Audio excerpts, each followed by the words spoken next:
En la charla pasada, la número 7, esta es la número 8, veíamos que el maximato es el ejercicio del poder presidencial por Plutarco Elías Calles, de manera tal que ejerce el poder como presidente de la República por 4 años, pero ejerce otros 6 años con 3 presidentes de la República que duran curiosamente en el cargo 2 años cada uno.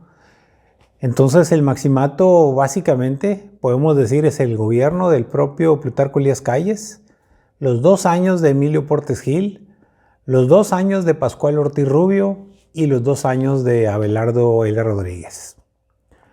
Sin embargo, como todos los excesos, tanto el hecho de haber cambiado la Constitución para permitir la reelección de Álvaro Obregón, que si bien es cierto ganó la elección, fue asesinado y por lo tanto no fue presidente otra vez, entonces no hubo reelección.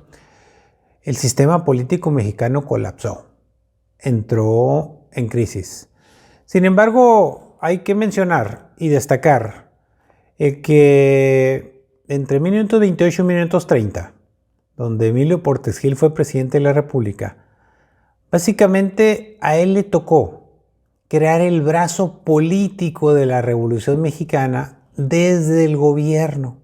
Y es donde nace el abuelito del PRI, el Partido Nacional Revolucionario, que es una creación genial de Plutarco Elías Calles para pacificar al país, porque logra que 128 partidos políticos y regionales, imagínese usted cómo estaría la grilla en todos los estados que había en el país en ese momento, que había 128 partidos políticos, los logra convocar cuando menos a la gran mayoría en una gran convención y formar un órgano político que repartiera prácticamente el poder entre todos aquellos que habían participado en la Revolución Mexicana y todos aquellos que ya estaban metiéndose a la política o en sus estados o en sus municipios o a nivel nacional.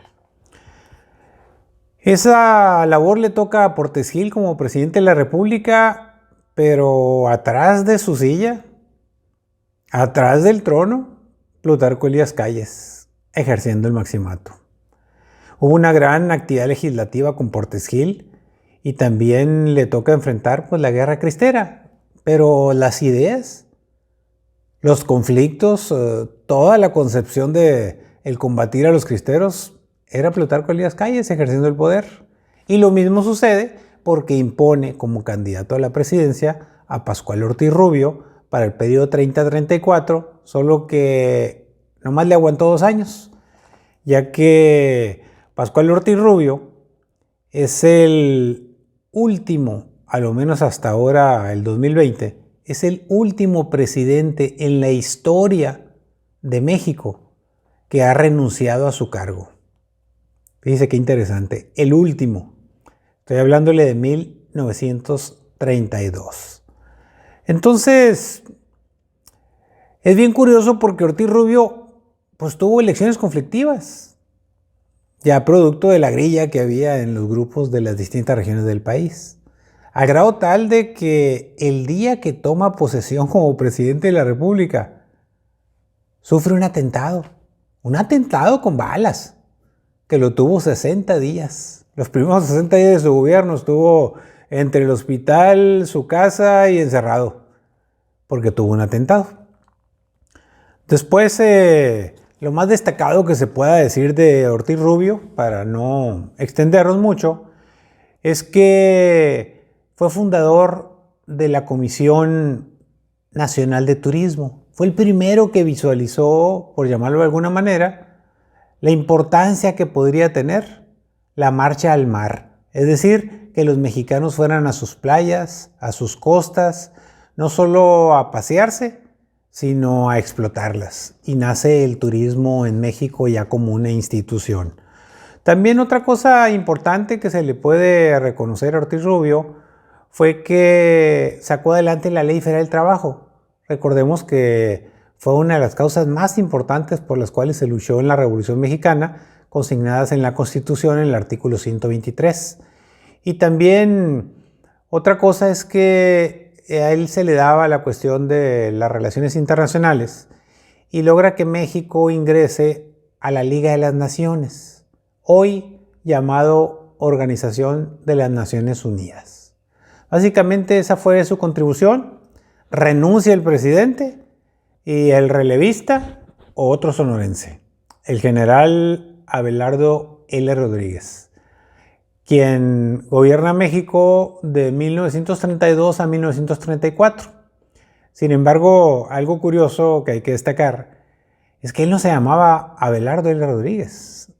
Su nombre real es Abelardo Rodríguez Luján, pero así se le quedó.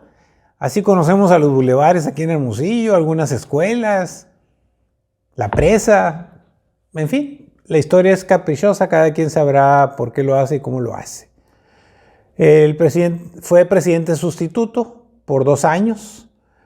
Luego, después de 9 años de haber sido presidente, fue gobernador de Sonora por algunos años. También fue gobernador, pero del territorio de Baja California.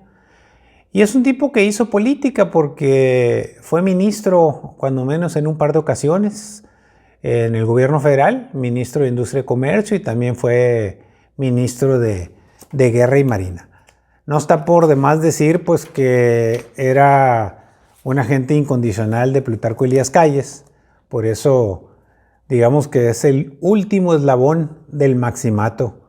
Es la última persona a través de la cual Plutarco Elías Calles ejerció su poder en México.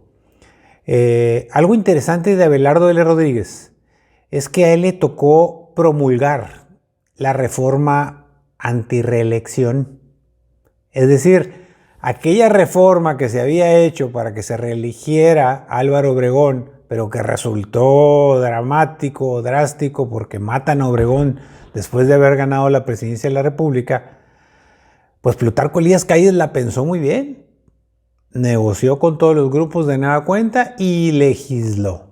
Dio marcha atrás y comprendió que la reelección en México significaba muerte.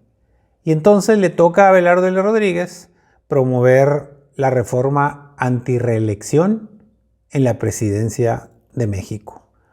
También le tocó sacar adelante la ley del patrimonio ejidal, es decir, lo que es el ejido, una institución importantísima en la historia política de México, pero también en la parte social y económica, por el gran beneficio que se dio producto de la Revolución Mexicana y que ha durado hasta nuestras fechas, aunque ahora ya no se reparten tierras.